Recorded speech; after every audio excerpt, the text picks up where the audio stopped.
कुमार सत्यम ने लिखा है, सर आप पढ़ाते पढ़ाते मोटिवेट भी कर देते हैं, थैंक यू सो मच। आपको आश्चर्य होगा, आप लोगों ने अभी हाल ही में दोबारा दूरदर्शन पे रामायण आई थी, ठीक है, आपने उसमें देखा था हनुमान जी के बारे में, आप जानते हैं बहुत परम शक्तिशाली पवन पुत्र और अद्भुत जो है शक्तियों से लैस थे।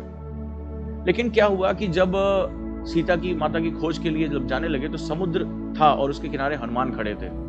बोले साहब इतना बड़ा समुद्र कौन लागेगा, 7 योजन कौन जा सकता है।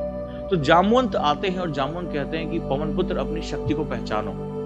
पवन पुत्र अपनी शक्ति भूल चुके थे, उनको लगा कि मैं एक सामान्य वानर हूं और मैं कैसे इतना समुद्र जो है लांग सकता हूं, मेरे पास कोई शक्ति नहीं है। एंड दे जामवंत उनको एक लेक्चर देते हैं, उनको बताते हैं कि हु यू आर, तुम कौन हो, पहचानो और अपनी शक्ति को पहचान कर जो है वो समझो।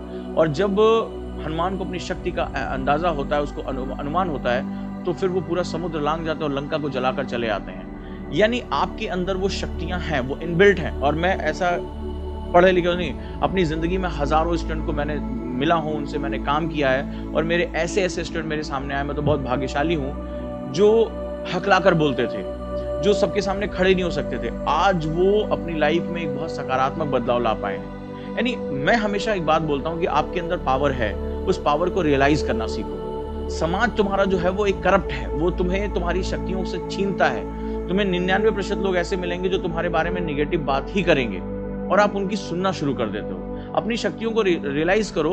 ये 7 योजन समुद्र यानी यूपीएससी का एग्जाम तुम्हारे लिए कुछ भी नहीं है, इससे बड़ी तुम्हारी मंजिल है। तुम्हें अभी समाज में जाना है, उनके लिए बहुत कुछ करना है और अपनी जिंदगी में आप ये समझ के रखो, हजारों लोगों की जिंदगी में आपको बहुत चेंजेस करके लाने हैं। आपको तमाम बच्चों को स्कूल तक पहुंचाना है, आपको इस देश में शिक्षा का स्तर बढ़ाना है, आपको जो वल्नरेबल सेक्शन है, जो गरीब वर्ग है, उसकी लाइफ में आपको पॉजिटिव चेंज लेकर आना है। उनके सर पे छत रखना है, उनको रोजगार के अवसर देना है, उनके शरीर पर कपड़े लेकर आना है। आपकी जिम्मेदारियां इस एग्जाम से भी बहुत बड़ी हैं।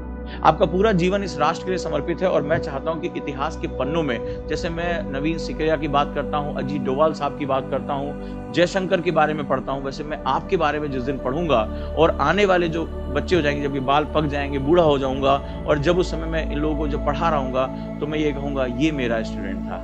ये देखिए जिसके बारे में आज आप पढ़ रहे हैं, क्यूरियोसिटी से मेरे सामने क्वेश्चन पूछ रहे हैं, ये कभी मेरे सामने बैठकर पढ़ा करता था। मेरा वो ड्रीम है, मेरी आंखों के सामने वो बिल्कुल ही क्लियर है। उस ड्रीम को कैरी करके लेके चलो और समझो कि तुम्हारा जो चैलेंज है वो कितना बड़ा है। कितना मजा आएगा कि आज से कुछ सालों बाद जब मैं तुम्हारे बारे में उनको पढ़ा रहा होगा। सो ये इतिहास लिखने का तुम्हारे पास अवसर है।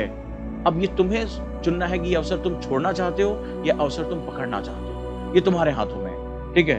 अपनी किस्मत तुम खुद लिखोगे।